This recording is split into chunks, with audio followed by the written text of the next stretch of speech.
Hello, welcome to the channel Why Stories. Enjoy watching. Oh, you scoundrel! Margarita flared up with anger when she entered the bedroom and saw a photo of Marlene's mother on her husband's bedside table.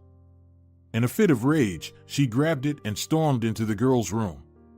She threw the photo on the floor and said, "She's gone, and she won't be back. From now on, this place is only for my photos. Do you understand?" She painfully grabbed Marlene's hand and hissed at the girl's face. "You won't stay here for a minute. I'll send you to a boarding school, and you won't be lingering in front of my eyes, reminding me of your mother." Margarita let go of the girl, fixed her disheveled hair, and left the room. As she reached for the door handle, she heard, "Dad won't let you kick me out of the house." Without even looking at the girl, the woman sarcastically replied, "You're not welcome here anymore.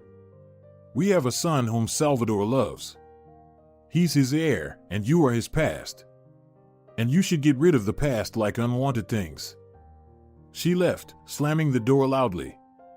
Marlene picked up the photo, held it close, and whispered, "Mommy, I feel so bad without you." In the evening, as she was about to go to bed, Marlene heard her brother crying.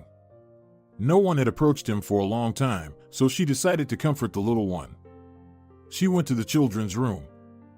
"Why are you crying? Are you scared all alone?"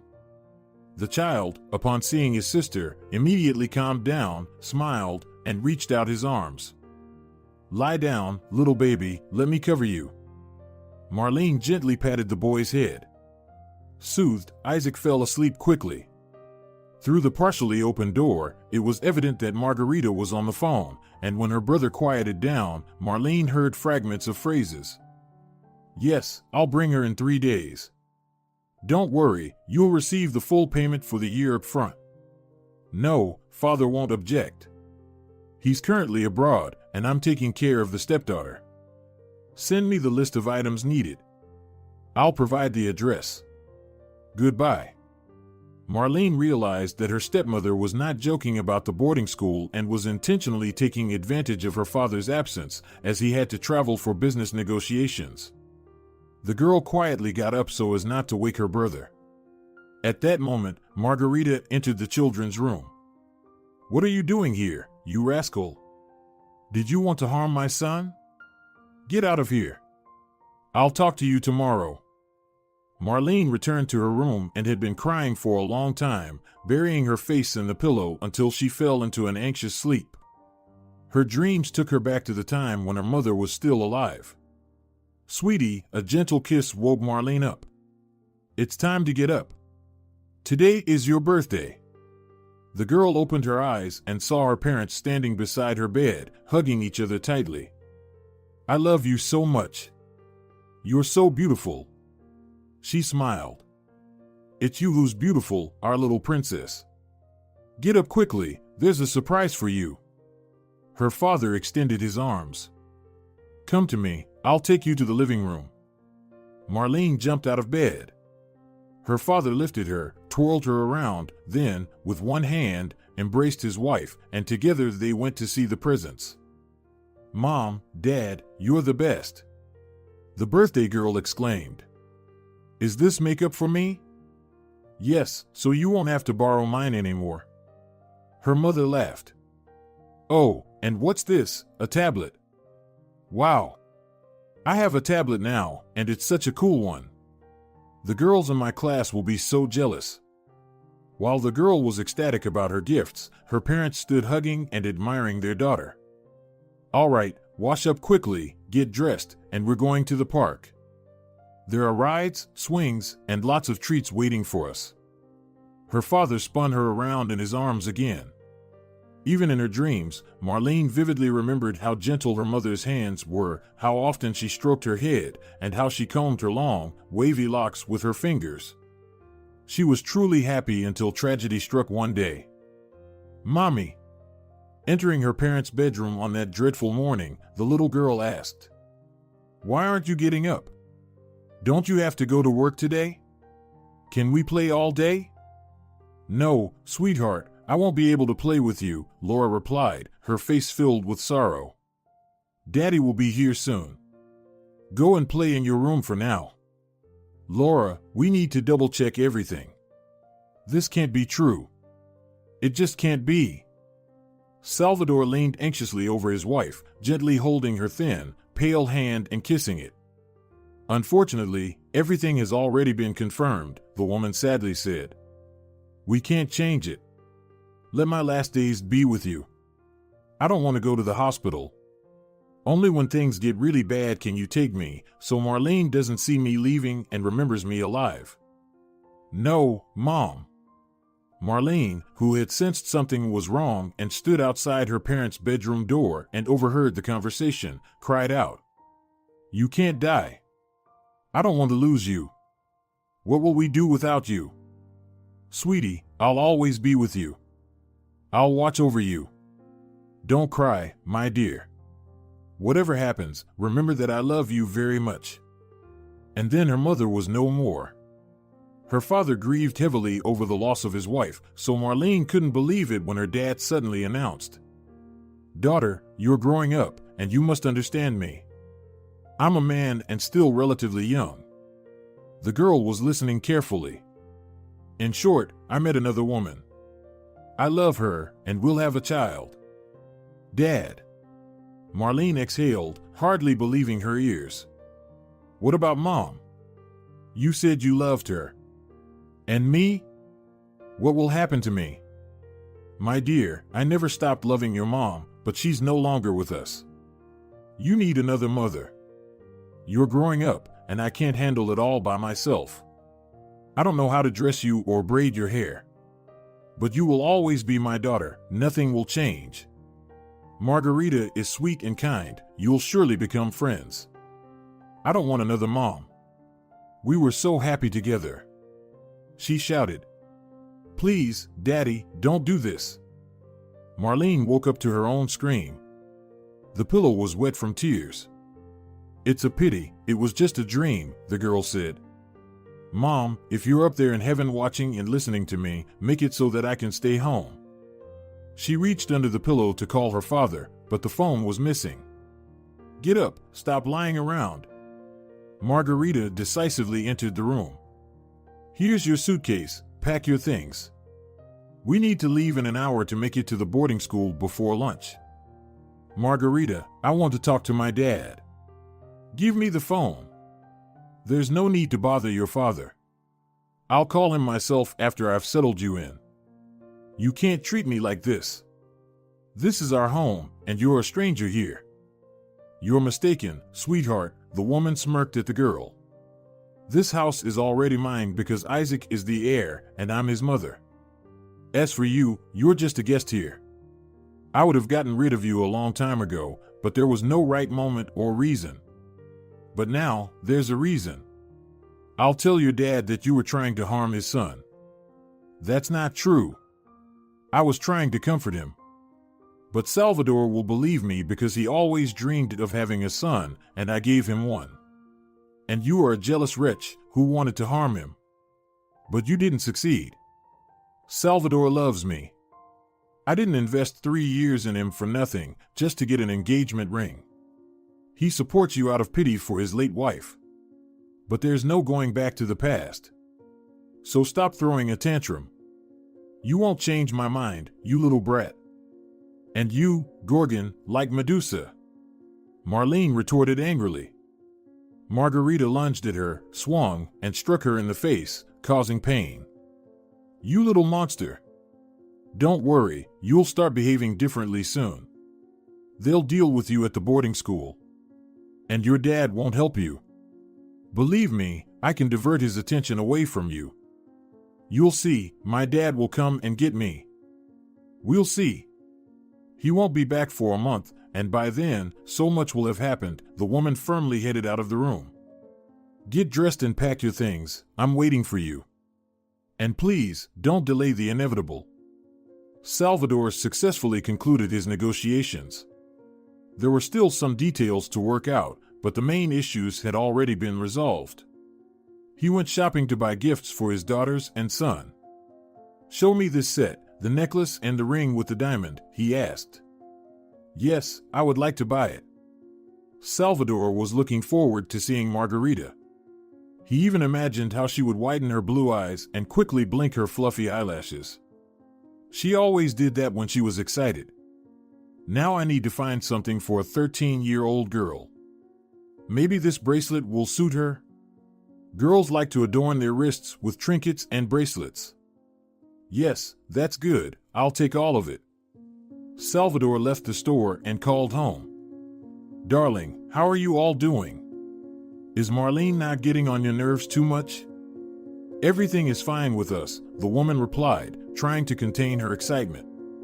We are looking forward to your return. How is my little boy doing? Isaac is growing up. I told you, everything is fine. We're eagerly awaiting your return. Don't worry about anything. I can't reach Marlene. For some reason, her phone is unavailable. She probably forgot to charge it. She'll call you back later. Well, all right then. I've bought gifts for you all. Oh, darling, what did you get for me? It's a surprise. I won't tell you yet. You'll have to wait until I return. I can't wait. These remaining 2 weeks until our meeting will feel like an eternity. Many kisses. Goodbye. Salvador hung up the phone. Tired but satisfied with his purchases, he lay down on the bed and closed his eyes. His imagination conjured up Margarita, a beautiful and slender woman with a flawless figure, blonde hair, and blue eyes framed by thick black lashes. She had come to work for them 3 years ago and immediately made an impression on Salvador. Smart and always stylishly dressed, her manner came down to conversation. I came for the job interview based on the advertisement, Margarita appraised the man, who might be her future boss. He's attractive, she thought. I wonder if he's married? I need a secretary who speaks English to negotiate with partners. I attended a specialized school, so I'm fluent in English and French. After asking a few more questions, Salvador said, You're a good fit for us. Margarita captivated Salvador with her determination. She could easily engage in conversation and was invaluable during negotiations. She didn't immediately try to get into bed with him. She remained independent and didn't flirt with her boss, unlike her predecessors. Only occasionally did Salvador read in her gaze a passion deeply hidden. In those moments, the woman's blue eyes flared with consuming fire. Salvador found it quite enticing, but he didn't know if Margarita truly burned with desire for him or if it was just his imagination. He didn't notice when he let her into his life. I like you very much. He confessed when he stayed overnight at her place for the first time. And that's it? You just like me? Margarita asked with a hint of coquetry. I wanted to hear something else from you. I need to think it over. I truly hope that you will become a real mother to my daughter and that you can love her. I'm really good with children. You'll see, we'll find common ground. However, over time, Salvador realized that his daughter wasn't ready to accept another woman.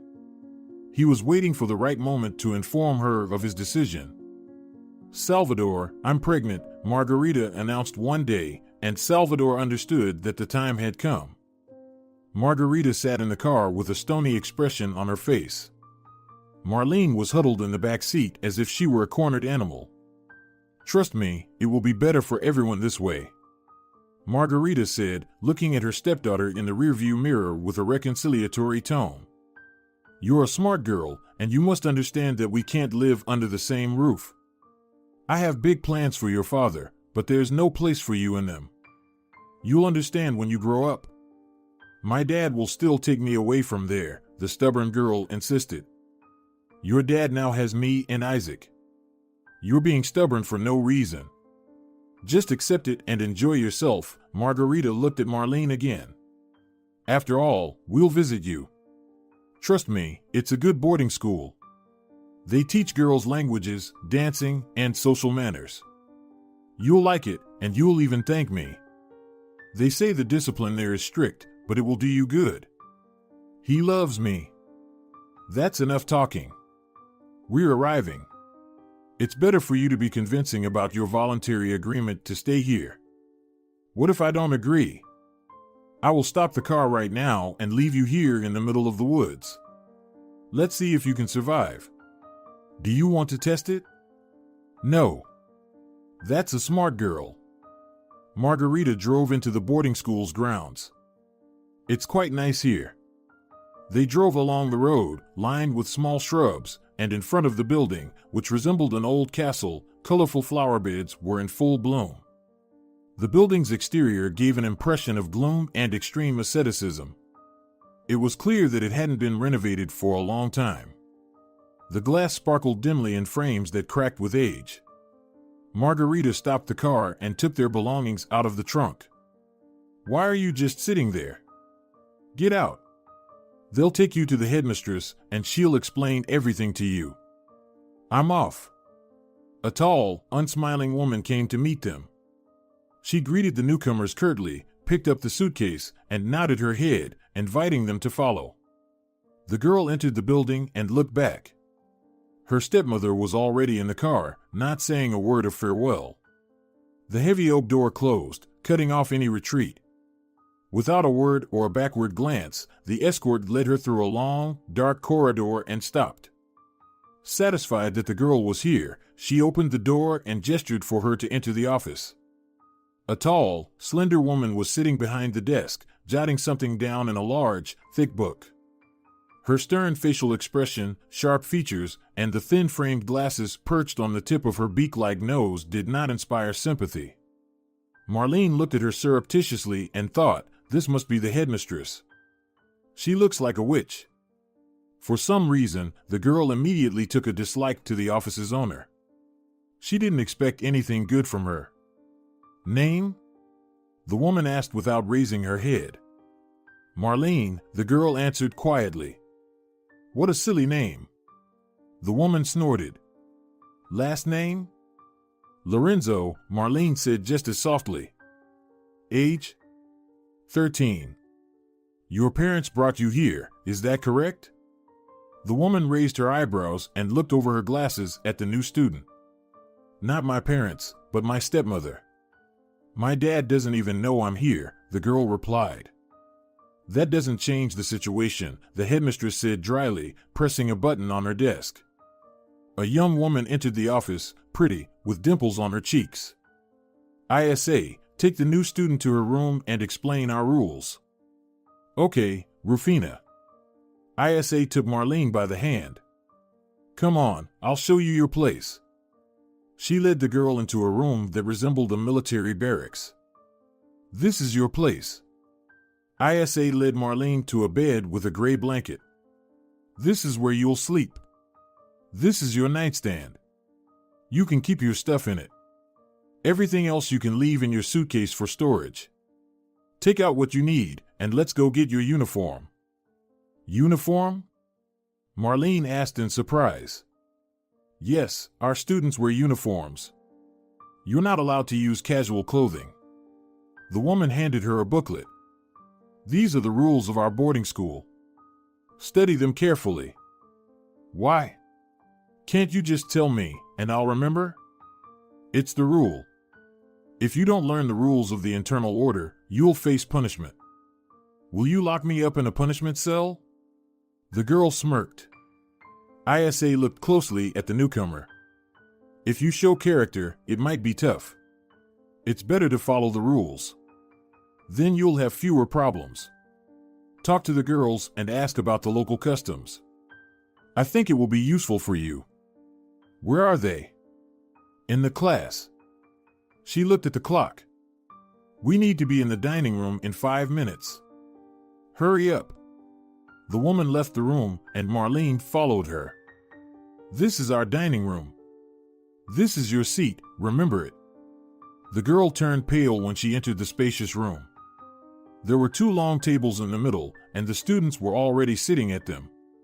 They all wore identical dark blue dresses with white collars buttoned up to the chin. They also wore black aprons over their uniforms. It's as gloomy as a prison, Marlene thought. She sat in the indicated chair and glanced at the girls opposite her. None of them showed any interest in her. Only her neighbor on the right asked, "What's your name?" "Marlene." "I'm Nora." "Don't be afraid," her new acquaintance reassured her.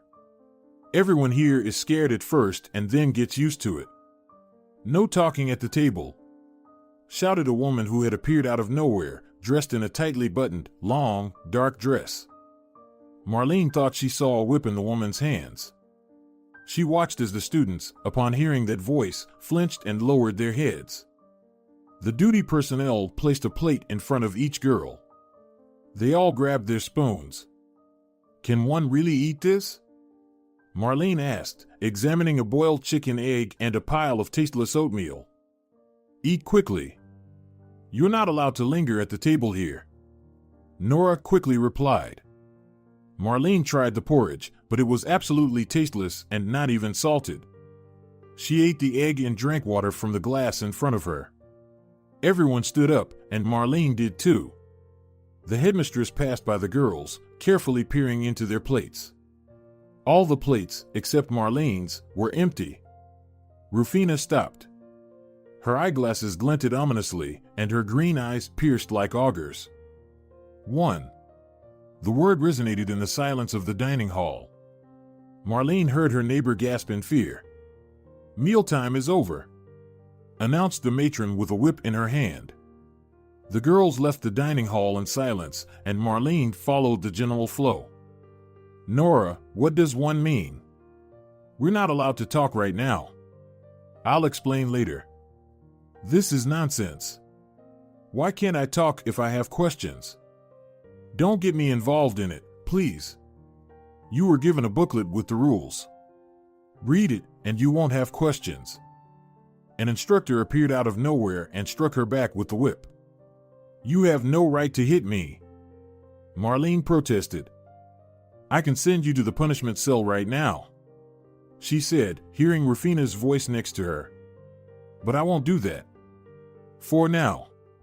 Let's assume you've learned the first lesson and won't break the rules again. Study them immediately and be more prudent in the future. What are you waiting for?" She shouted at the girls who had gathered. "Straight to the reading room." A minute later, there was no one left in the corridor. Marlene could only hear the faint hum of the girls' voices as they, without lifting their heads from the tables, obediently read. "Nora," Marlene whispered, "how long have you been here?" 3 years. "How old are you?" 15. "I thought you were younger. How did you end up here?" "My parents died. My older brother got married, and his wife gave him an ultimatum: either he sends me to the boarding school or she won't marry him. He chose her. You better read the rules," Nora advised, "or you won't be able to avoid punishment next time." Marlene immersed herself in studying the booklet. "Have you been to the dungeon?" the girl asked her neighbor again. "Of course. Everyone goes there at some point. If you're lucky, you won't end up there often. But they punish everything here. If Sylvia overhears us, we're both in trouble. She's the caregiver. You've already experienced her whips." "I see. I'm so tired from the journey. I just want to rest. When can I go to my room?" "You still haven't finished reading the rules.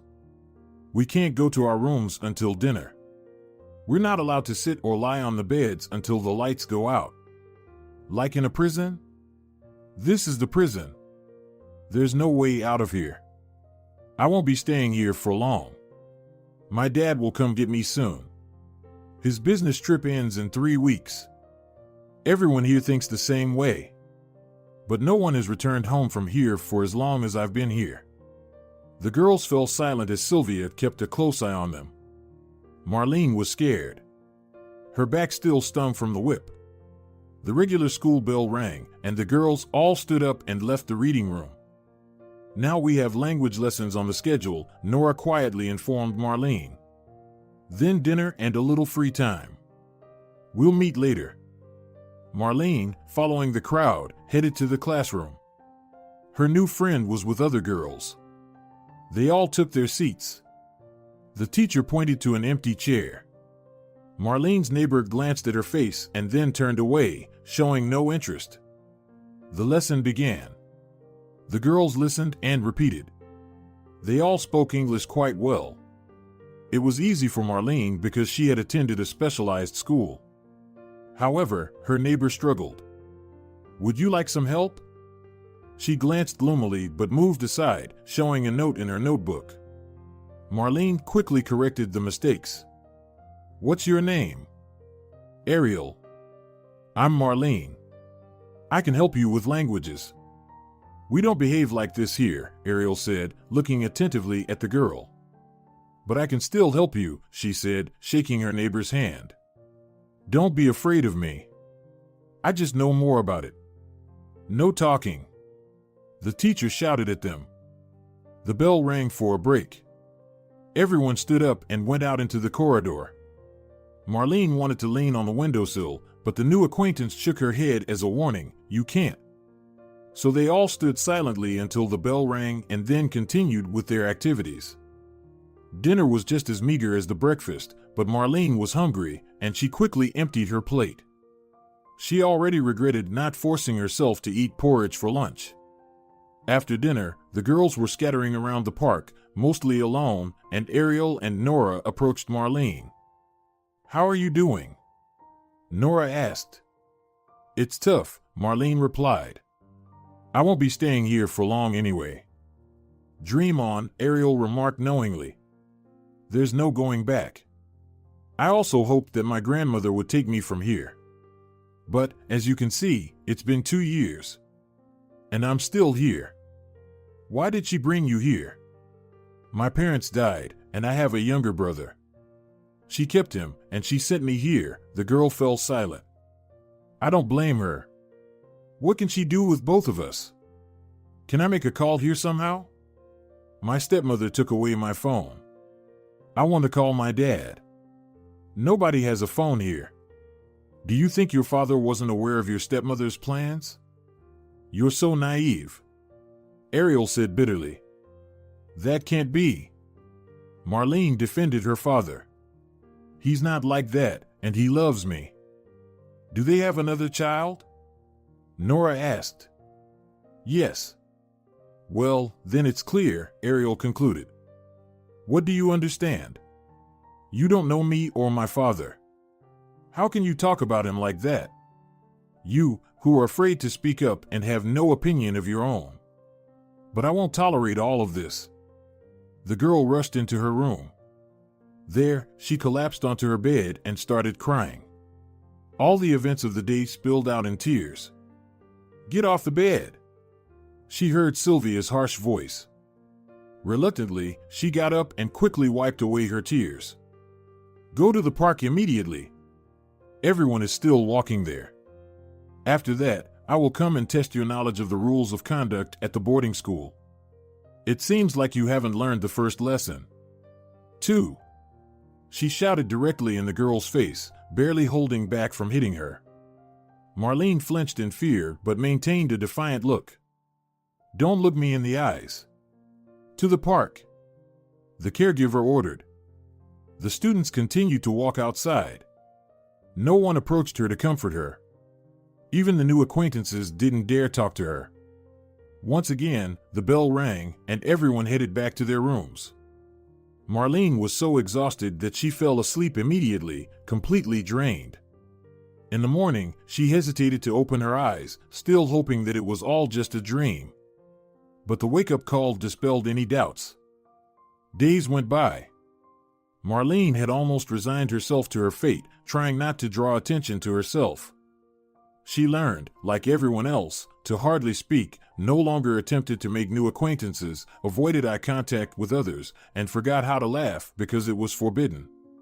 She made notches on a wooden ruler and counted down the days until her father's return. Although the new acquaintances managed to sow doubts in her heart, she still pushed away dark thoughts. "Hi." Nora approached her one day during the walk. "I can see you've gotten used to it. I'm trying not to draw attention to myself to avoid getting put in solitary confinement. You can't avoid it anyway. As you can see, I've managed so far. Don't hold it against us, the girl said reconcilingly. We've been here for a long time, and we know things that are still unknown to you. Just accept it and get rid of your silly dreams. Tell me, how many days have you been here? 20. But you said your father was supposed to return in 3 weeks. Maybe something happened. Do you really think so? Is your stepmother beautiful? Maybe, I don't know. So, she's beautiful. That's the answer to why your father isn't going to come for you. You're not needed there. That's not true. Maybe he's sick? That's possible too. But still, I would advise you not to waste your energy waiting for a miracle. Nora looked sympathetically at Marlene. A month had passed since the oak door closed behind Marlene. She had learned to be patient and composed, but she desperately missed human interaction. Ariel and Nora tried to talk to her, but she had withdrawn into herself. She found joy only in studying, dancing, and reading. Deep down, Marlene remained a rebel. She longed to be alone, even just for half an hour. One day, when everyone went for a walk, the girl discreetly sneaked into her room. She sat down on the floor in the corner, thinking no one would notice her absence, so she could arrange her thoughts until her roommates returned. However, she didn't consider the fact that the caretakers were responsible for each student, so her absence was discovered a few minutes later. Stand up. Marlene was so engrossed in her joyless thoughts that she jumped up in fright. Who allowed you to be in the room during class time? The girl helplessly looked at the floor, afraid to speak. Shaking her dry fist, the headmistress exclaimed, 3. Put her in the punishment cell. Immediately. In a moment, a caretaker appeared and roughly grabbed her hand, dragging her through the corridor and then down the stairs. Don't leave me alone. I'm scared of rats and the dark. The girl pleaded, trying to break free. Just wait, my dad will come and sort you out. Until he comes, as Sylvia continued dragging Marlene along, she said, you'll stay in this cell. There are no rats there, and it won't be dark. The room always has the light on so that people like you aren't afraid, she added mockingly. With these words, the woman opened the iron door, pushed the girl inside the room, and locked it. A bright light hung from the ceiling. In the corner, there was a toilet and a sink. Next to the wall was a stool. There was nothing else in the cell. The girl trembled with fear. The latch clicked, and a small window opened. It always has to stay open so that the guard can watch you. See, it's not scary at all. The caretaker said. You wanted to be alone and relax, so enjoy it. Her sinister laughter echoed against the walls and subsided. Marlene was left alone. Or so she thought. Hello, said an invisible person. The girl was startled in surprise. My name is Marina, what's yours? I'm Marlene. First time in the punishment cell? How did you guess? You still want to argue. And how many times have you been here? This is already the 10th time. Or maybe more. I've lost count, laughed the new acquaintance. I love being here. If you're lucky, you'll end up with a talkative girl like you. I've seen you during walks and in the dining hall, but I didn't know how you would react if I approached to introduce myself. They don't encourage friendly relationships in this boarding house. And how many days have you been here? It's the second one. I can't believe this is happening to me. Your current situation is more real than ever. She fell silent. And how did you end up here? In the cell? No, in the boarding house. No one comes here willingly. My stepmother turned me in. But I won't stay here for long. My dad will come and take me soon. He'll solve the problems and come. With each passing day, hope will fade and disappointment will grow stronger. My dad is not like that. Marlene exclaimed. Speak quieter so the guards won't hear. They check on us every hour. My dad is not like that. The girl repeated. Something just happened. But he will definitely come, you'll see. How old are you? 13. And you? I'm already 15.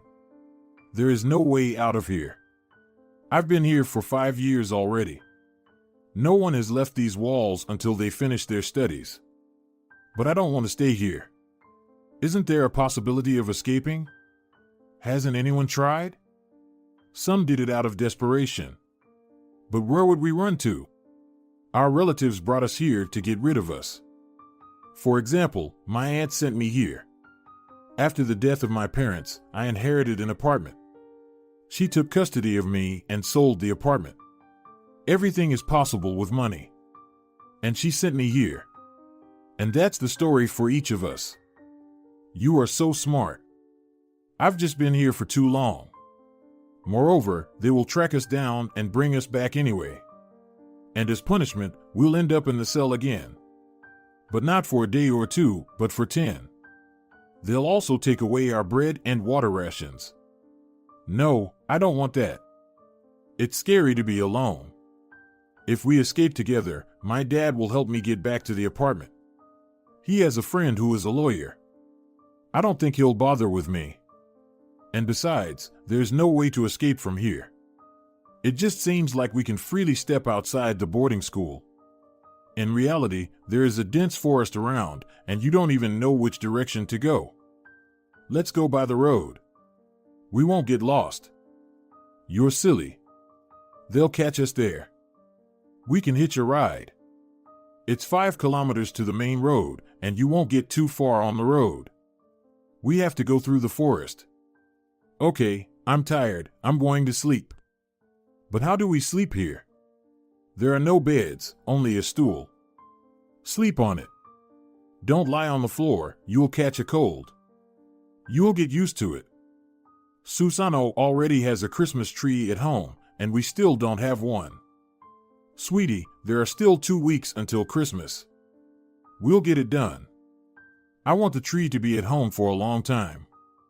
Well, Dad, if the child is asking, we need to put up the tree. Let's go, darling, let's get the decorations.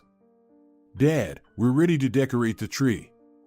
First, spread out the branches. Salvador showed his daughter how to make the tree full. Now, help me hang the ornaments. Mom, Marlene is so smart. Look how beautiful the tree has become. He lifted his daughter up and kissed her on the cheek. Isn't Mom wonderful? The girl asked. Of course she is. Salvador kissed his wife and conspiratorially asked, I have a gift for you. I love gifts. And I love gifts. Marlene laughed because her mom tickled her belly. And now let's check if you're ready with the poems for Santa Claus. Stand on the chair. The father put the girl on her feet. Tell me. Mom, no hints. Marlene recited the poem so lively that, at some point, she swayed and opened her eyes. The bright light blinded her. Her head hurt, and her legs were swollen. Coming back to reality was tough. Her mom's laughter still echoed in her ears. Tears welled up in her eyes. Mommy, how do I tell Dad where I am? Why isn't he coming? What did Margarita say to him? Are you talking to yourself now? Congratulations. Marina said. I dreamt about Mom. Did she leave you? Why do you have a stepmother? She passed away, Marlene answered quietly. I'm sorry. I still want to try to find out how to get out of here. Are you with me? You're saying this to a practically unfamiliar person. I even barely remember your face. It doesn't matter. Tell me, are you with me? First, we need to get out of this cell and try not to get caught again. Then we can make some plans. Maybe you're right. We need to think everything through carefully, and for starters, we need to find someone local. They periodically returned to the conversation about escaping. Time was passing quickly. In the evening, Marina announced, My detention is over. They will release me today. That's good. If possible, find out who can help us. Don't be sad, you'll be out soon too. When Marlene returned from the cell, she started thinking about how to find the stranger. She didn't even have a visual memory, only remembered the voice. She could talk to the girl during walks and in the cafeteria, but how would she attract the attention of the right person? Choosing a moment, she seemingly accidentally dropped a spoon on the floor. In the silence of the room, the sound was sharp and unexpected. The director immediately appeared next to the girl. "Stand up," she shouted. "You just got out of the cell yesterday. Planning to go back?" "I'm sorry, it was unintentional." Marlene, with a sense of sincere regret, lowered her head, and her soul sang, "It worked." Now Marina knew for sure who was with her in captivity. That same evening, the girls met during the walk. "You're clever, you came up with a great idea," praised Marina. "I was racking my brain on how I would recognize you."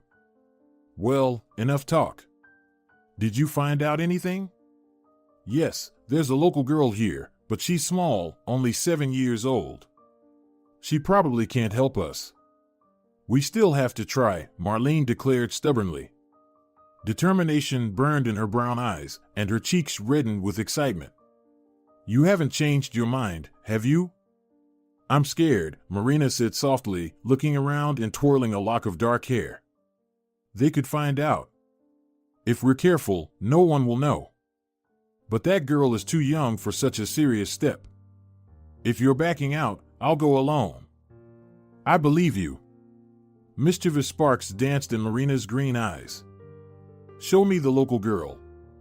Marina nodded towards a small, delicate girl standing alone, carefully examining something on her black apron. The white collar of her dress tightly clasped her slender neck. Long, light hair was neatly arranged. As if sensing a scrutinizing gaze, she lifted her head and looked attentively in the direction of the two friends. It was evident she was surprised, as if she were asking, "Why are you bothering me? What do you want? Shall we approach her?" Marlene asked. "Let's go, let's talk." "Hi, I'm Marlene, and this is Marina," she introduced herself warmly. "What's your name?" "Ida. You know the forest around here, right?" "Why?" "Just answer, yes or no." "I do." "Can you show us the way to the highway?" "I can." "But why do you need it?" she asked again. "How long have you been here?" Marina inquired. 2 months. Mom has 7 of us, and Dad died at work. We decided I would go to school here. Then Mom changed her mind and wanted to take me back, but Rufina didn't want to give the money back for the boarding school, so I stayed here until the end of the school year. "Do you want to go home?" Marlene asked directly. "I do," the little girl nodded. "I miss my mom a lot. If you show us the way through the forest, you'll soon be able to see your family." "When?" Marina caught a caretaker's suspicious look. "That's it, we're done. It seems like we've attracted attention. Listen, Ida, don't tell anyone that we asked you anything, understood?" Marlene sternly asked. "If you tell anyone, we'll all be sent to the punishment cell." "Have you ever been there?" "No," the girl mumbled. "And you shouldn't go. I know what I'm talking about. We'll meet again tomorrow and set a date for the escape." While the escape was being prepared at the boarding house, Margarita invented new reasons why Marlene wasn't in contact. When Salvador called and said he would be delayed, she was ecstatic. It was much easier to play the role of a kind, caring stepmother from a distance. She was already getting used to the role of the authoritative mistress of the estate and was confident that she would be able to justify herself to her husband for taking her stepdaughter to the boarding house. Margarita knew how to speak flattering words. She was very good at manipulating the feelings of a lonely man. She remembered the rage she felt when she saw a photo of Salvador's wife and daughter on her boss's desk, yet she still asked, "Is this your family? You have a beautiful wife." "She's lucky. My wife recently passed away." "I'm sorry, I didn't know," the woman said sorrowfully, while inside she was rejoicing. Since that day, Margarita has skillfully set love traps, as if accidentally brushing against his shoulder with her chest while bringing documents for him to sign. She looked seductively, trying to catch his gaze, and when she succeeded, she licked her moist lips with the tip of her tongue and saw desire ignite in his eyes. "You won't succeed," her colleague laughed. "We'll see about that," the woman confidently declared. You can't imagine how many secretaries have tried to win his favor and jump into his bed. But they all failed. Well, I won't rush. I'll start with his daughter. Salvador will see that I want to befriend Marlene, and he will melt. And then, we can have him all cozy and warm. You're cynical, Marga. I'm calculated. I set a goal, and I go for it. By the way, that's why the boss appreciates me. And I will succeed. You'll see. Salvador held on for a long time. Almost 3 years, but then he gave in. The girls were waiting for a convenient moment. They didn't rush, trying not to attract the attention of the director and caretakers.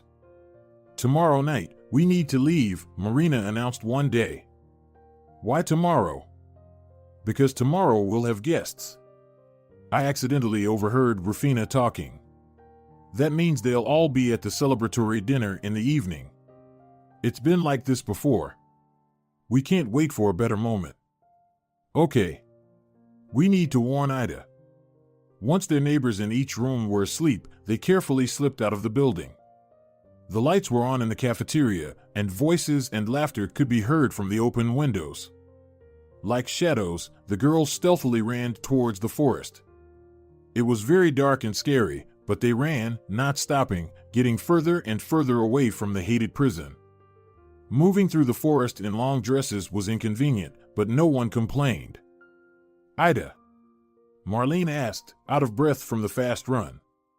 Are you sure we're moving in the right direction? Yes, I know these places well. We used to come here for mushrooms with Dad. I can't see anything. How can you be sure of the direction? Let's take a break, Ida begged. I can't run anymore. Just a little more. How far is it to the highway? I don't know, the girl suddenly declared and started crying. I think we're lost. Okay, let's take a break, Marina declared. We won't be able to get out of here in the dark. We'll wait for dawn. If the highway is nearby, we'll hear the cars. The girls settled under a tall tree. The hems of their dresses were wet with dew, entwining their legs and hindering movement. I want to try tearing the bottom of my dress, Marlene said. She tore the damp fabric with her teeth and then gave it a sharp pull. There, now it will be easier. The others followed her example. Marina helped Ida. The girl endured the difficulty stoically. I let you down. She suddenly cried. Calm down, Marina said, trying to warm up. Tired, they could feel the cool morning air.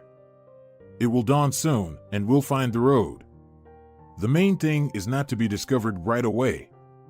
Finally, darkness receded, and they could see the tree trunks. The girls were silent, huddled closely together. Suddenly, Marlene perked up. Do you hear that?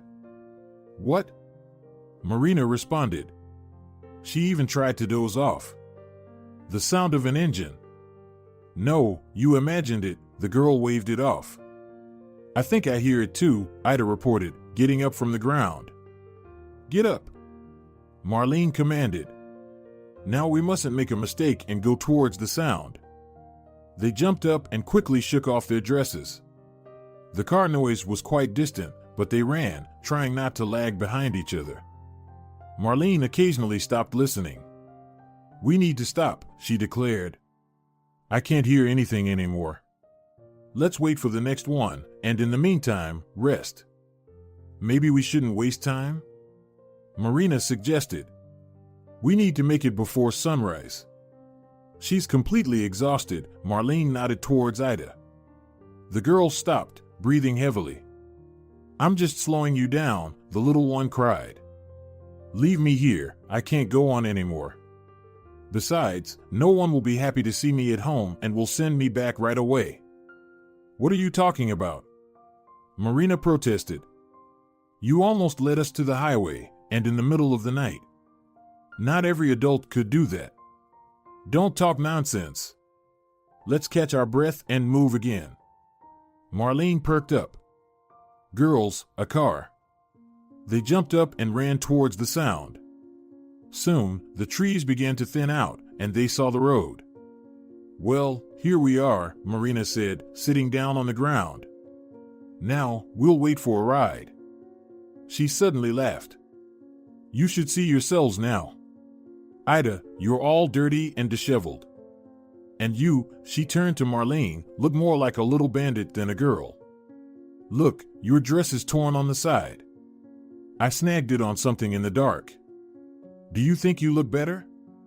Your hair is a mess, and you have scratches on your face. Oh, girls, she said dreamily, just a little bit more, and I'll be home. I really hope that Dad has returned. Yeah, he's back, Marina darkened. Then why didn't he come for you? She paused, imagining what she must have told him. If he didn't rush to take you out of this prison immediately. Marlene sighed heavily. She promised to say that I wanted to harm their child. Why do I need this? The child is not to blame for having such a vile mother. I really want to eat, Ida sighed. Yeah, Marina supported her. Breakfast is coming up at the boarding school. Do you regret running away? Marlene looked suspiciously at them. No, of course not, the little one said, embarrassed. I'm just very tired and cold. You'll be home soon, Marina patted her on the shoulder. But we still don't know what awaits us. You know, she turned to Marlene, how far is it to the city? I'm not sure, but we drove for 2 hours. The sound of an engine echoed. The girls ran to the road. Suddenly, the older one sharply pulled her friends to the ground. What's wrong? Ida asked, rubbing her hand. That's the headmistress's car. They're looking for us. Marina said in fear. They stayed lying on the ground. We need to get out of here quickly. I think, Marlene whispered, we should stay here until it gets dark. If they're looking for us, they'll check all the cars going to the city. They think that we'll try to leave in the nearest car. Let them think that we couldn't get out of the forest. Girls, I'm scared, Ida cried. If they catch us, Sylvia will start whipping us. She once hit me when I didn't listen well in class. We won't be caught, Marlene said firmly. We need to wait. Ida, she addressed the little girl, is there a village nearby? We can't go to the village, especially now, Marina remarked. That's the first place they'll look.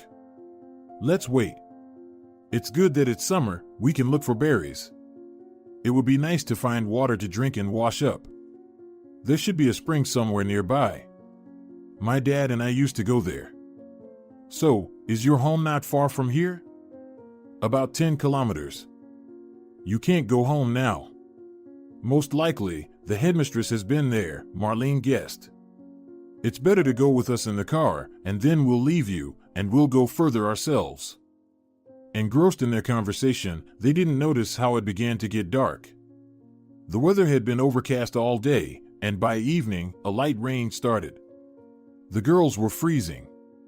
That's it, the next car is ours. Marina declared it decisively. I won't survive another night in the forest. As soon as she said that, the sound of an engine could be heard. The girls ran to the road and began waving their hands, asking for help. The car stopped. A young man in his 30s looked out of the window. Next to him was an older man. Girls, where are you from and where are you heading? The driver asked cheerfully. We got lost, and now we're trying to get home. Can you give us a ride? No problem. Where should I take you? Marlene named the city. The men exchanged glances. There were lustful sparks in the eyes of the older one, but, of course, the girls didn't notice it. They were too tired, exhausted, and hungry. The older man got out of the car, opened the door, and invited them to get in. The girls got into the car. Excuse us for the mess, Marina said shyly. We might have dirtied your seat. Don't worry, we'll clean it. The young man replied, evaluating the older passenger. He understood right away that she was older. His gaze slid across her face, then down to her chest, hidden under an ugly dark dress. She's pretty, he noted to himself. Ida's home is about 10 kilometers away, and we're going further, Marlene said. Don't worry about money. If you allow us to make a call, I'll tell my dad, and he'll pay whatever you ask. The men exchanged glances again. The older one nodded in agreement. Great. But there's no network here. We'll drop off the little one, and then you can make the call. The girl nodded in response. The car started moving. After a few minutes, Ida informed them that it was her settlement.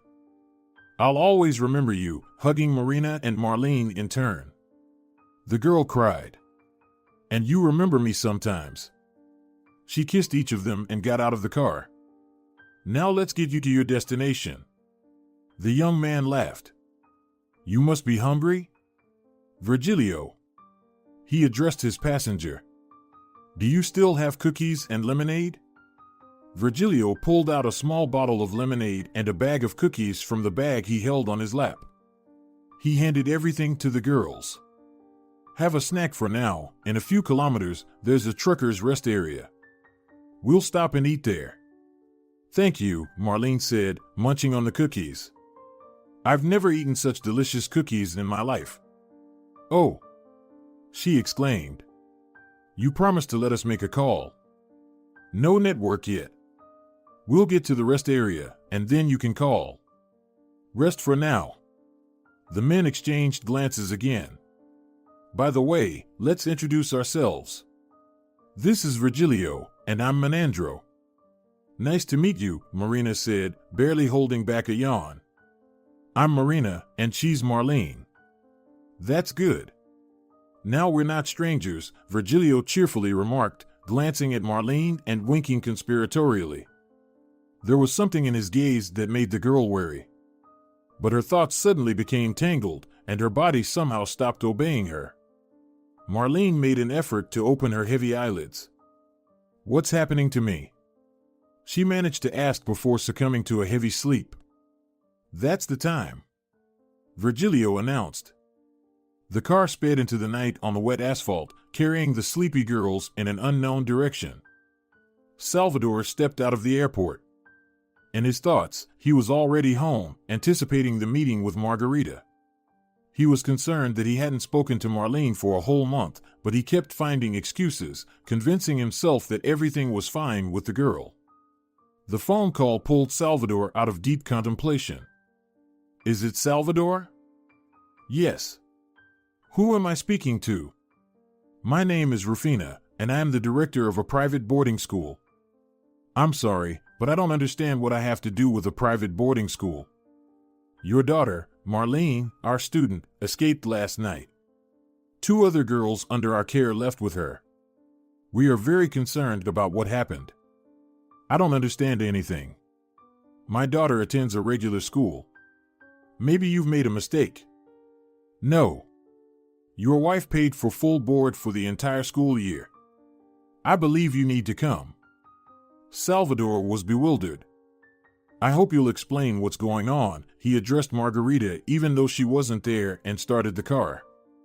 Darling, you're finally back. Isaac, hug Daddy. Handing over their son to her husband, Margarita chatted away, not noticing his stern expression. She tried to kiss Salvador, but he recoiled and, piercing her with his eyes, said, barely restraining his anger, Where's my daughter? Why is someone named Rufina calling me and saying that Marlene is missing? Explain what's going on. Isaac started crying. Take the child. There is no need for these distracting maneuvers. Lay it all out as it is. The woman took the child to the nursery, feverishly trying to devise a conversation strategy. She did not expect Salvador to find out everything before she could tell him. Darling, don't be mad at me. I made it for the best. We have a little child. He demands attention, and you travel a lot on business. I work so that you have everything you need. Don't avoid the question. I'm trying to explain to you that Marlene is calmer at the boarding school. There, the students study languages and social manners. She can receive a proper upbringing and education among other girls there, unlike how you've spoiled her. Let me decide where my daughter will receive an education. I just wanted to help you. I see that you worry about her. Margarita tried to catch her husband's gaze, but he deliberately kept away from her. I couldn't keep an eye on her and our son. She needs attention. She's been having problems at school. And, in the end, she's jealous of Isaac. Yes, she tried to hit him because he was crying and disturbed her from falling asleep. Salvador grabbed his wife by the shoulders and shook her forcefully. Don't lie. My daughter would never harm her brother. And remember, if she doesn't come back, I'll take my son and kick you out on the street. Margarita started crying. Of course, we mean nothing to you. You only love your daughter. You're ready to do anything for her. Yes, I love my daughter. She lost her mother. It was a real tragedy for her. I hoped you would become a second mother for her, the man said with regret, but I was wrong. I tried. Do you believe me? The woman asked, looking up at her husband with a pleading expression and wringing her hands in front of him. But she, like a little wolf, didn't want to connect with me. She played nasty tricks on me. I couldn't do anything with her. It seemed to me that our constant clashes bothered you too. It didn't seem to you, but you didn't have the right to make such a decision on your own.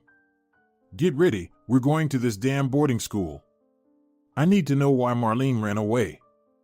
Salvador, maybe we can celebrate your return today, and we'll go there tomorrow? Margarita asked timidly, but she faltered, catching his gaze, which expressed open disdain. I can't believe how wrong I was about you.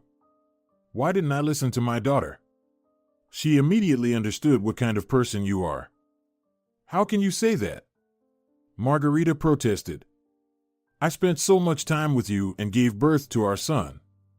And she's an ungrateful creature, should have been sent somewhere long ago so as not to get in the way. She ruined everything. The woman declared angrily.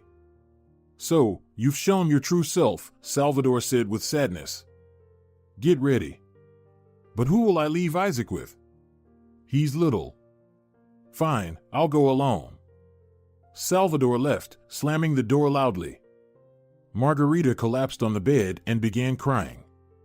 I spent 3 years on him, 3 years, and this brat destroyed everything. She was sobbing, left alone. Meanwhile, Salvador rushed to the boarding school. Seeing his car, Rufina came out onto the porch. Hello. I'm glad you came right away. Let's go to the office, I'll explain everything.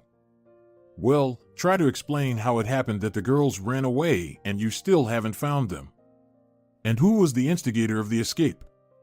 I hate to upset you, but it seems it was your daughter. Why do you think so? You see, she was eagerly anticipating your return and missing home. I don't know why your wife brought her here. We are not interested in such details, but the girl was clearly not ready for such a decision. Who was she friends with here? What are they saying? You see, the rules of our boarding school do not encourage overly friendly relationships. Especially since the girls have very little free time. We identified too, but they couldn't say much about her. I don't understand. What do you mean by does not encourage overly friendly relationships? Are you saying that Marlene didn't communicate closely with anyone in a month? Not exactly, the headmistress hesitated. We have strict rules. If discipline is not maintained, the girls tend to become disobedient. Probably, with my daughter, it turned out the opposite. In protest, she ran away. What are you doing with the children here? I would like to inspect the room where my daughter lived and take her personal belongings. Yes, please, come this way. Rufina led Salvador to the room. The atmosphere struck him. Why is it so gloomy? It's hard to believe that girls live here. Because we adhere to an ascetic upbringing. Nothing unnecessary. Salvador's heart tightened. He pictured his daughter's room at their house. Lovingly arranged furniture, cheerful wallpaper on the walls. Laura had even chosen them. And soft toys everywhere. Turtles with soft shells roamed on his cheeks. How could Margarita send Marlene here, a girl so loved at home by her mom? Salvador thought and felt an overwhelming sense of guilt towards his daughter. How blind I was. They left the room. At the end of the corridor, Sylvia was dragging a little girl by the hand. With horror, Salvador saw that, on the other hand, the caregiver held a whip. "Are you hitting the students?" he asked menacingly. "I'll report you. This is not a boarding school, it's a real prison." Rufina noticed. "Of course, we have punishments. Strictness in everything. Violating the rules entails punishment. The girls must understand this. They all have a difficult fate. If we don't instill discipline in them, no one knows which path they might take." "I'll deal with you later," Salvador promised. "But now I would like to talk to the girls who knew Marlene." They returned to the office. The headmistress sent ISA to fetch Nora and Ariel. "Tell me everything you know," Rufina ordered. "We already said we don't know anything. Marlene never discussed the escape in front of us. The girls insisted on not lifting their heads." "How can that be? They told me you were friends with my daughter." "We are not allowed to be friends," Ariel's voice trembled. Salvador realized he wouldn't get anything from them and asked to let the girls go. "How can you treat children like this? They're beaten, speechless animals. You might end up in prison." "Are you threatening me now?" "No, but I promised to report to the authorities to conduct an investigation here. However, that's for later." "Did you report to the police?" "Yes, they combed the forest, but there were no traces. It's like they disappeared into thin air. I would like to meet with the investigator handling the case." "I'll write down his number for you," the headmistress said. "His name is Nemesio Santos." "I won't detain you any longer," she said, handing him the note. "I've already spent too much time here. I have things to attend to." "Fine. I'm leaving, but I'm not saying goodbye. I stand by my word." With these words, Salvador left the boarding school building and headed to the police station located in the adjacent village. There, he located the investigator handling his daughter's case. "Hello. Have you found out anything?" "Nothing so far," the investigator sighed. "We've only determined that they went to the highway through the forest and found the place where they rested, shreds of dresses." "Shreds of dresses?" The man was surprised. "Yes, scraps of skirts. Probably to move more easily through the forest. The dress was long, as we understood. That's where the tracks are lost. They might have gone in a car, but no one saw anything, no witnesses." Rufina said there were 3 of them. "Yes, we sent requests to the police departments in each of their hometowns. Unfortunately, they haven't shown up at home. We're working on it. The search is ongoing, and volunteers are involved." The investigator paused for a moment and sympathetically suggested, "You should go home, maybe they'll show up, and you're not there." "Yes," Salvador agreed, "that's what I'll do. But keep me informed about the investigation." "Definitely," Nemesio promised. The investigator in his office examined photos of the girls. "I understand why they ran away," he said thoughtfully to his assistant, Ignacio. "The rules there at the boarding school are such that not every adult could endure them. And our assumption about who suggested the escape also makes sense. This Marlene recently enrolled there. The spirit of freedom hasn't been beaten out of her yet. And it seems like the father had no idea what his wife would do. And she's the stepmother to the girl, by the way. Ignacio, call the nearest hospitals." "I already called all of them yesterday," his assistant interrupted. "That was yesterday. What if new information comes up? And I'll visit the family of the youngest girl, Ida, again. Rufina claims her mother turned her in, but my sixth sense tells me she deceived us. I'll talk to the neighbors." Meanwhile, Salvador pulled into a truck stop and decided to take a short break to refuel the car. The latest news had thrown him off balance, and he had just returned from a business trip in the morning, going straight for Marlene. By evening, he was so tired that he feared falling asleep at the wheel. He kept thinking about his daughter, where she was, what was happening to her. "Gloria, I saw on TV that the girls from the boarding school ran away."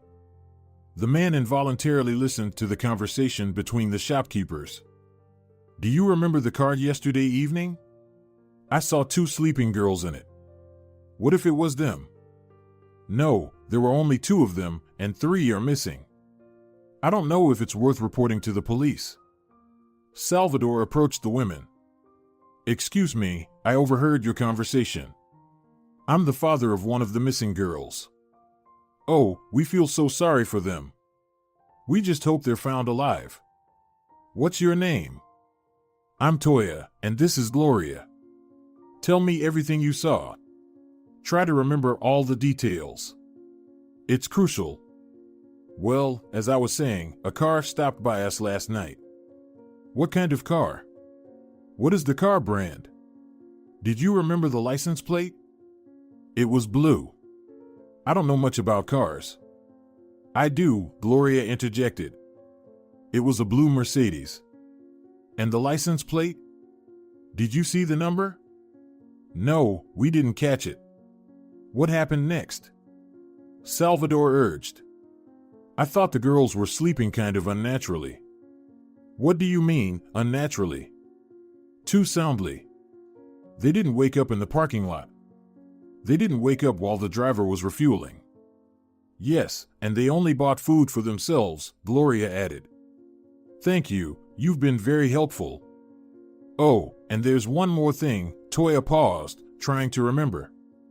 50 kilometers from here, there's a small village. About a week ago, 2 girls went missing there, around the same age as yours. It was in the newspapers. You can check it out or watch it on television.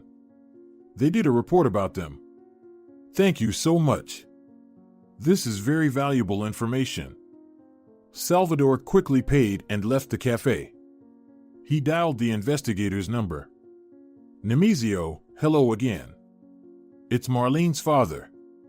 I gathered some interesting information at the truck stop. I think we need to discuss it. Urgently. I also have news about the 3rd girl. It's too late today. Let's talk tomorrow." "Why tomorrow? My daughter is nowhere to be found, and you're telling me to leave it for tomorrow?" Salvador protested. "Okay, stay where you are. I'll be right there." An hour later, they were sitting at a table in a cafe, exchanging information. Turns out that the 3rd girl, Ida, is actually at home, stirring his coffee with a spoon, Nemesio explained. The mother didn't say anything because she's scared of Rufina. Everyone is afraid of her. The mother isn't even planning to return the money, as long as her daughter stays with them. "Did you manage to talk to the girl?" "Yes. She said they got into some blue car. They dropped her off near her home, and your daughter and the other runaway continued on. She doesn't know anything else. My assistant called the nearest hospitals. No one resembling our girls has been admitted. What about you?" "A car. Blue Mercedes." "That doesn't necessarily have to be the same car," the investigator noted. "Women noticed 2 girls in the car. So what? They could be parents with children. They found it strange that the girls were sleeping too soundly and the driver only bought food for 2. Isn't that odd? You think they were drugged? Most likely. And it gets even more interesting. Apparently, girls have gone missing here before. You'll need to trace it through your channels. I know what I need to do. And you, stop playing detective. It could be dangerous. My daughter is missing. She might be in the hands of criminals. And you're suggesting I sit and wait? Yes. Stay home in case the runaway shows up. Have you called your wife? No. Well, you should. Maybe your daughter has already returned. With those words, the investigator stood up, hinting that the conversation was over. I'll contact you tomorrow. And please, don't take any steps without me. He got into his car and drove away. Salvador headed home. He called Margarita. Marlene didn't show up. No, Margarita replied, and after a pause, she timidly asked, "When will you be back?" "I'm on my way," he answered and hung up. Margarita anxiously looked at her husband. "Salvador, forgive me, please. Just don't leave us. I did it for the best." The reviews about the boarding school were overwhelmingly positive. "Let's talk tomorrow. I'm dead tired," he said, undressing on the go. "I'll sleep in the office tonight." Salvador lay down on the couch and fell into a deep sleep. In the early morning, he dreamt of a boat ride on a lake with his wife and daughter. His girls laughed with joy. The wind played with the waves. Suddenly, the wind picked up sharply, the boat rocked, and Marlene fell into the water. "Salvador, save our daughter!" Laura screamed. "I will save her, I promise, trust me." Salvador woke up to Margarita shaking him by the shoulder. "You were shouting in your sleep." "Sorry. Is it morning already?" "Yes, I've prepared breakfast, let's go." "In a moment, I just need to freshen up." Silence weighed heavily at the table. "Salvador, talk to me," pleaded the woman. "Margarita," the man looked at her, "I never want to see you again." "But how can that be? We loved each other. We have a son. You can't just eliminate me from your life." "I can. You put me in a position where I had to choose. There's nothing more valuable to me than my daughter." "What about Isaac?" "I'll help you. I'll have meetings with him. You're his mother. Let him stay with you." "No way," Margarita shouted. "I don't want to raise a child alone. I don't need him. Without you, he's not needed. Don't leave me, please." "So be it. I don't have time to sort out our relationship. Pack your things. Thanks for our son. In gratitude, you'll get an apartment. But don't expect anything more." "But can I continue working for you?" "No. I've decided to sell the business and buy the boarding school. I'll turn it into the best place for children to live and learn happily." Salvador stood up. "Excuse me, I have to go. I hope you won't be here when we return. I'll let you know when the divorce papers are ready." He called someone and informed them that a nanny would be here in a few minutes. Sitting in the car, he called the investigator. "Hello, any news?" "No, nothing about the girls, but you pulled an interesting thread, and we have our first suspects. Could you come over?" "I have to go to work right now," he checked the time, "but I'll be there by evening. Can you book a room for me in a hotel closer to the boarding school?" "Yes, I can do that." "Then, see you later," said Salvador. Lawyers were waiting for him. He hurried to resolve all the issues as quickly as possible. Marlene struggled to open her eyes. She had a headache. The girl blinked, adjusting to the dimly lit room. It was cold, and the smell of mold hit her nose. She realized she was lying on a mattress. The blanket on top didn't provide warmth. It was damp. She sat up, looked around, and noticed Marina nearby, shaking her. "Marina, are you alive?" "Yes, she's alive." "Calm down," she heard someone's voice. She took a closer look. Two other girls were lying on adjacent mattresses. They just haven't woken up from the sedative yet. "And who are you?"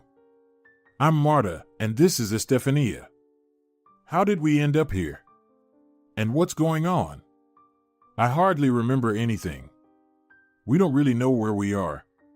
And you probably asked for a ride to the city too, right?" "Yes. I remember they dropped off Ida, and we went to the city. Then they treated us with cookies and gave us water, and that's all I remember. We fell for the treat too. Only it turned out to be special," Marta remarked gloomily. ISA is still suffering. How long have you been here? About a week, I guess. You lose track of time here. It's dark both at night and during the day. Do you know why we're here? I don't know for sure. I can only guess. They want to sell us. Waiting for a buyer or more girls. Sell us? Why? Marlene became frightened. Well, I think either into prostitution or for organs. Really? That can't be. The girl became scared. Oh, it can. Marta fell silent. How old are you? 13. And you? I'm 16. Estefania is 11. Can we escape from here? We've tried already, Marina spoke up. And it's all your fault. I warned you, we should have stayed quiet until the end of the boarding school. But no, we got ourselves into an even worse situation. But we did manage to escape. I didn't know there were criminals in the car. Marlene fell silent. I just want to eat and drink. They feed us once a day, Marta informed. Why is ISA silent all the time? The girl asked. Out of fear. She's afraid that her parents will find her and punish her for leaving home without permission, the companion smirked. Foolish, Marina remarked. We should just stay here alive, and our parents will be overjoyed to find us. The lock clicked, and Menandro appeared in the doorway. Upon closer inspection, Marlene recognized him. Are you awake? He said, leaning towards the girls. Eat. He placed plates on the mattress. My dad will find us, and you'll end up in prison. Marlene said. He won't make it in time, the man declared. In 3 days, you won't be here anymore. Where will you take us? Marta asked. None of your business. And without saying another word, he left the room. Girls, I'm scared. Marina whispered. ISA sniffled. I can't go anywhere, my parents will kill me. She cried. Are you stupid? Marina shouted at her. No one will find us now. You'll be the first one sent for organs, as you're the youngest. Why are you scaring her? Marlene calmly intervened. We have 3 more days. We must come up with something. The girls fell silent in response. If we don't find a way out, we'll perish. And I don't want to die. They need us alive. At least for now. Marta started eating. The girls also picked up their spoons. It was dark and quiet. No sounds from outside penetrated here. The girls were engulfed in gloom. Still, we shouldn't give up. Emptying her plate, Marlene jumped to her feet. Her whole body ached, and her head still hurt. The damp dress chilled her. She began to inspect the room, feeling the walls with her hands, trying to find any way to escape or call for help. It's useless, Marta said doomedly. I've already checked everything. There are stone walls and bars on the window. What's outside the window? I don't know, it's high up there. Marina, help me up, I'll try to look out the window, she asked. Marina reluctantly stood up. Well, what do you see? A garden. Can you see people? No. You know, I have an idea. Marina lowered the girl to the floor. We need to make some kind of sign. Like what? Marta asked anxiously. What do we have? They started inspecting themselves, checking their pockets. Marlene had an idea. I'll throw the apron out the window. If they are looking for us, and I'm sure they are, they'll notice it and understand where we are. With these words, she tied the apron in a tight knot. Marina lifted her again, and the girl threw it out the window. Well, now all that's left is to wait, she said. What a gloomy prospect, Marina sighed. We must not lose hope, Marlene firmly declared. What else is there to do? We'll wait, Marta supported her. ISA, hiding under the blanket, was quietly crying, occasionally sobbing spasmodically. Finally, one after another, the girls drifted into a heavy, restless sleep. Salvador tracked down journalists from the local newspaper's crime department who had written about the missing girls. He found out that in the last 6 months, under unexplained circumstances, 4 more children of various ages disappeared. No traces, no leads, but in one more case, witnesses remembered a blue Mercedes. That was something. The missing children had no apparent connections among themselves. It seemed that they abducted any girl of the right age who, for some reason, got into a car with unfamiliar men. She behaved so recklessly, lamented Salvador, talking to the journalists. Everywhere, they keep saying not to approach strangers. But there will always be adventurous girls.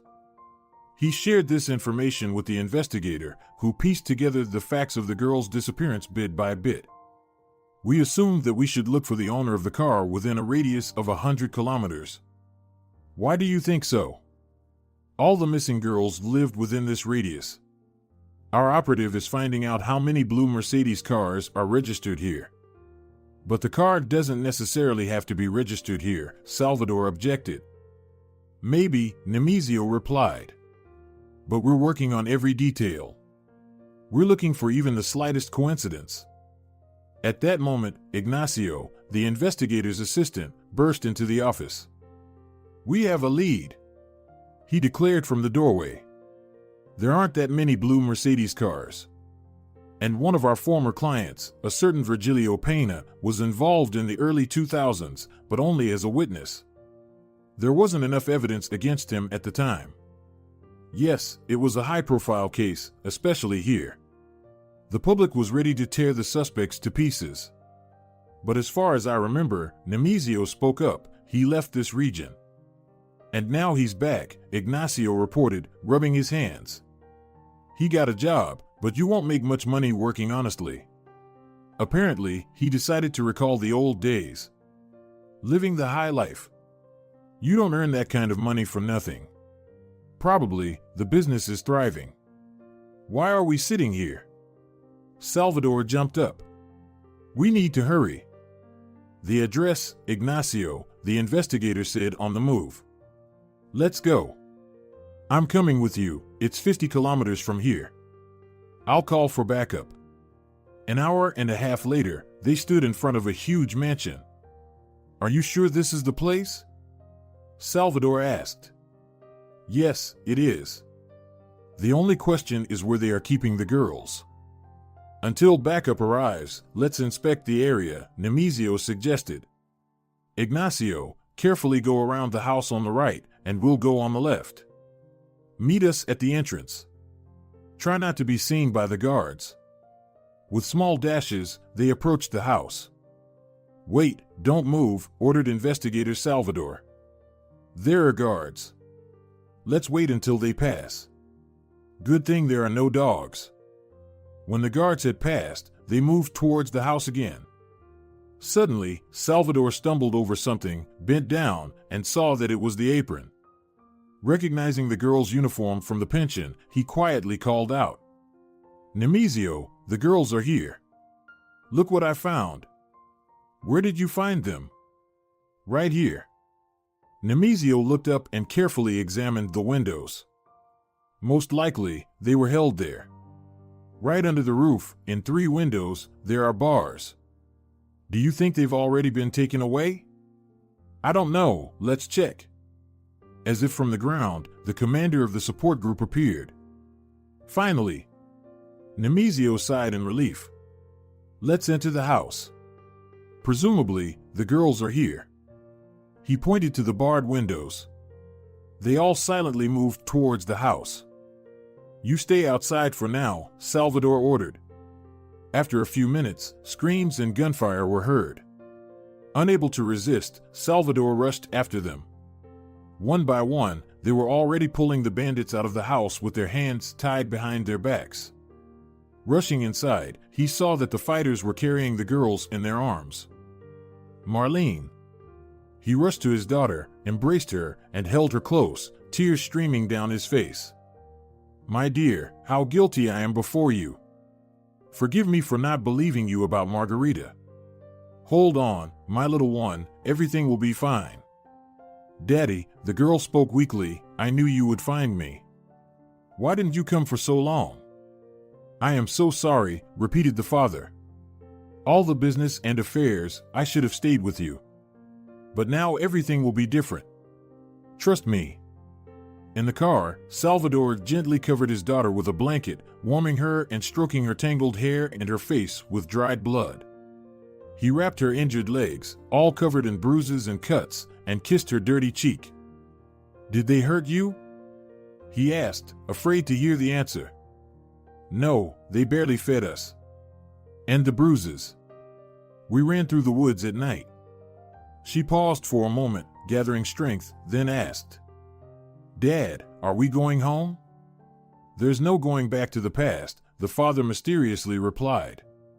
First to the hospital, and then we'll talk. A month passed. The girls were discharged from the hospital. Salvador came to meet his daughter. Dad, we're finally going home. Marlene exclaimed as she got into the car. Remember, you promised to help Marina get her apartment back? Did it work out? Salvador pulled out some documents. Here, everything is ready. But for now, she will live and study at the boarding school until she comes of age. Along with you, by the way. No, Dad, but there's Rufina. I'm sure you'll like it there, her father laughed. Can I ask you one more question? Is it about Margarita? The girl nodded. We broke up. I sold our house, Margarita kept the apartment, and Isaac will live with us. She decided that herself. The car joyfully sped along the road to the boarding school. When they entered the territory, Marlene screamed in surprise, seeing the buildings shining with fresh paint. Dad, what is this? Did we make a mistake? No, dear. I sold the business, bought the boarding school, and did the renovation. I fired all the old staff and replaced them with new ones. While they were talking, the girls ran towards them. Marlene looked at them in confusion, not recognizing them. I can't believe my eyes, you all look so beautiful and cheerful. The girls surrounded her and eagerly started spreading the news. Thanks to your dad, he got rid of Rufina. She's now awaiting trial. And Sylvia resigned on her own and left immediately, afraid she'd be under arrest too. We have such kind teachers. You should see our rooms. And the uniforms. Do you remember our dark, long dresses? They laughed cheerfully and hugged each other, pulling Marlene along. Salvador followed. Dad, the girl turned on the porch, if you sold the house, where will we live? For now, here. I converted one wing into living quarters for the staff, and a new house for us is already being built. Marlene walked through the corridors and didn't recognize them. Only a month and a half had passed, but life at this boarding school had changed drastically. Dad, who is the director now instead of Rufina? If the girls let me, I'll introduce you to her. Salvador opened the door to the director's office. Here, this is the new director of the girls' boarding school, Pamela. Marlene looked at her father in surprise. But this is... Yes, my dear, she's Susano's mother. The girl rushed to the woman and hugged her. I'm so glad to see you. And Susano, where is he? The girl asked. Pamela replied. Susano will study in the neighboring village. It's not far from here, where your old friend Ida lives. How everything has changed here. It's just amazing. Marlene returned to the girls. I can't believe that not so long ago there was a prison here. Sylvia was walking around with a whip, and we were afraid to even look at each other. And it's all thanks to you that we got rid of Rufina. No, I had nothing to do with it. If you hadn't escaped, the police wouldn't have been interested in life in the boarding school, and your dad wouldn't have achieved the arrest of the director. When you disappeared, so much happened here. The girls, interrupting each other, shared their impressions and genuinely rejoiced at the changes. In the evening, tired but content, Marlene lay in bed and remembered a day full of impressions. Aren't you sleeping yet? Her father peeked in. No, I can't fall asleep. So much happened today. Were you glad to come back here? I don't know. It's been a hard way. You're very brave. I just wanted to get back home as soon as possible. Dad, the girl asked after a pause, were you very upset that Margarita left? I was blinded by her, didn't see anything around me, thought I was in love, and was happy about the appearance of a son. Work took up a lot of time, and I hoped that Margarita could comfort you after Mom's death and that you wouldn't feel lonely. But she manipulated me skillfully. I didn't want to notice that you were unhappy. And then her malicious nature came out. She abandoned the son, and it's as if I woke up and realized that she never truly loved me, she just used me. He fell silent, took his daughter's hand, and said, Forgive me, I almost lost you. I'm not mad, I understand how hard it is to be alone. I'm not interested in women anymore. I think I know who will suit us. Marlene mischievously looked at her father. Pay attention to Pamela. She looked at you like that today. What? Her father got scared. She's always so strict, and I'm a bit afraid of her, even though we've known each other for a long time. I don't mind if she becomes my mom and Susano my brother. You've grown up so much, her father chuckled. Let's not rush events. Good night, my dear. He kissed his daughter and left the room. From that day on, their family's life took a course towards happiness. A month later, Salvador proposed to Pamela, and another month later, they had a lively wedding in the park of the boarding school. The shadows of the past disappeared forever. If you're enjoying it as well, leave a like and subscribe.